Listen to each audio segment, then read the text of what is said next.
All right, so our objective for today, we're gonna be writing chemical formulas now. So last week we spent all this time naming, right? So writing out the name, learning the rules. This week we're gonna go backwards. So now we're gonna go from name to chemical formula.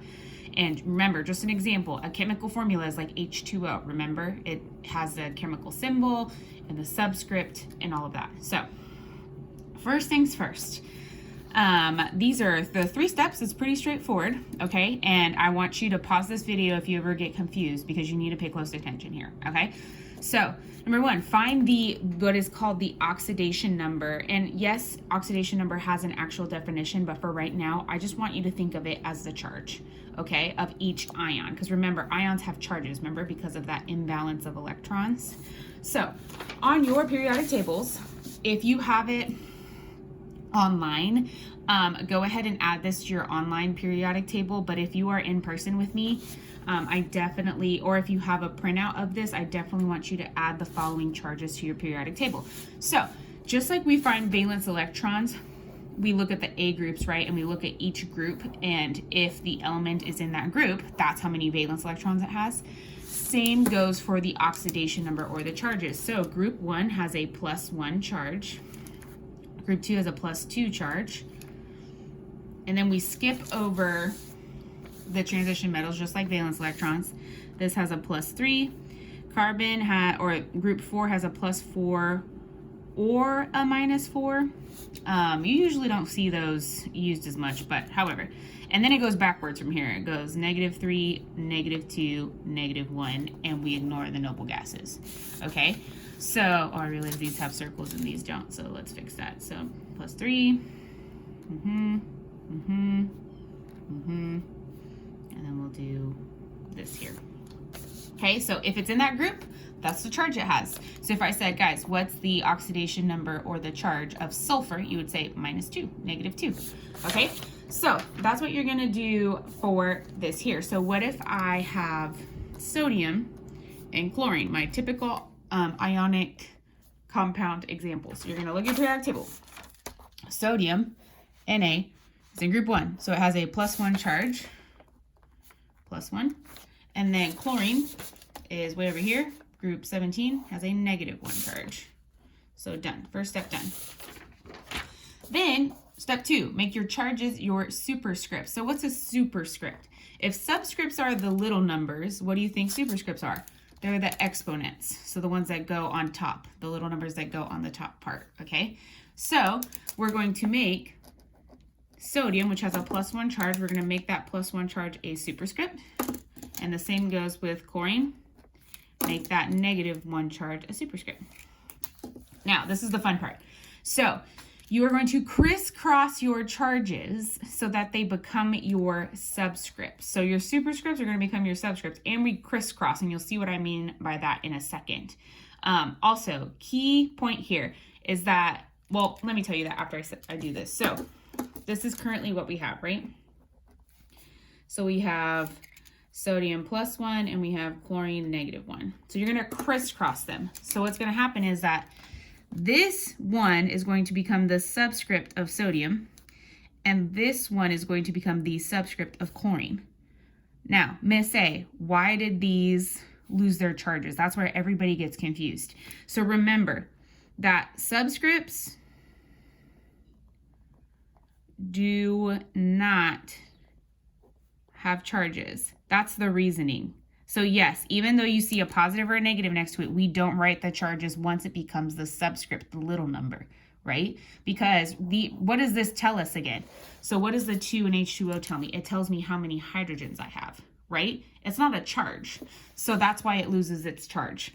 So when I rewrite it though, so rewrite your formula, it becomes Na(1), Cl(1).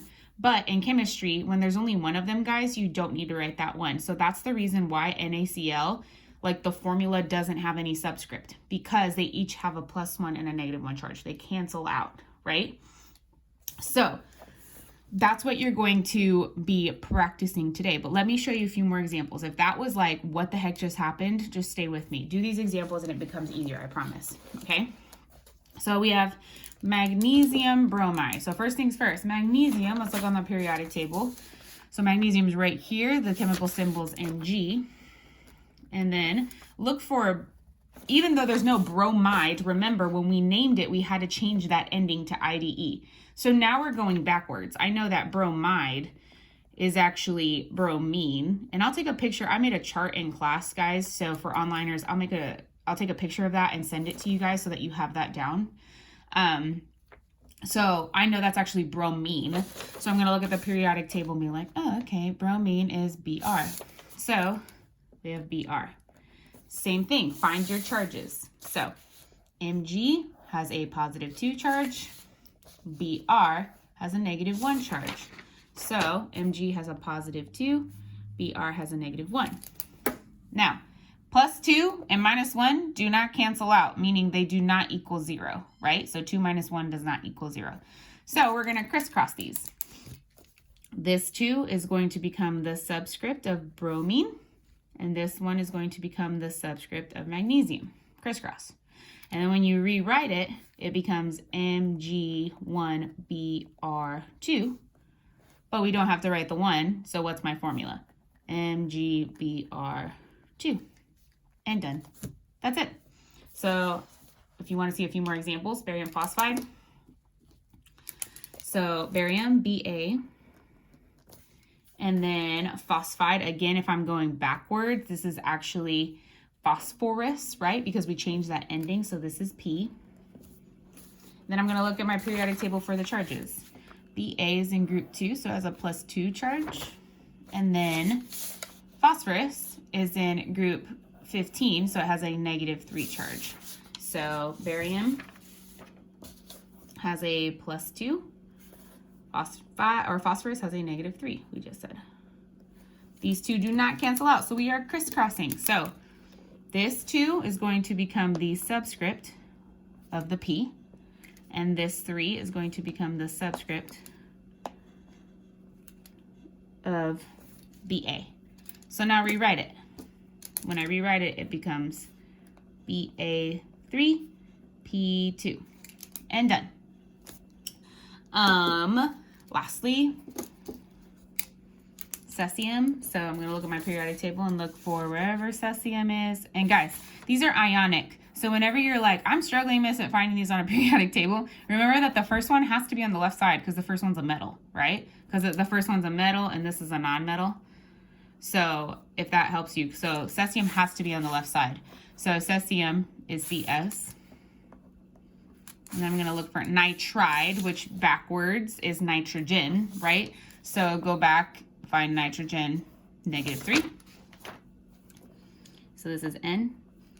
And then I think I just found the charge for nitrogen accidentally, but I just said nitrogen is -3. So we're going to put -3 here. And then cesium, I'm going to look up, is +1. So +1 and -3. Those two do not cancel out, so we're going to crisscross them, right? This 1 is going to become the subscript of nitrogen, and this 3 is going to become the subscript of cesium. And then you rewrite it. CS3 and 1. That's it. So that's what you're doing today. You're going to copy down a chart in your notebook, and you're going to practice this now, okay? Oh, remember, we don't have to write the 1, so this is technically just CS3N. That's it. But it's really just easy as that, guys. As long as you know the charges, which you will have. I'm not having you memorize them. But have the charges out, have your periodic table out, and this should be a piece of cake. All right? As always, feel free to email me if you have any questions. Bye, guys.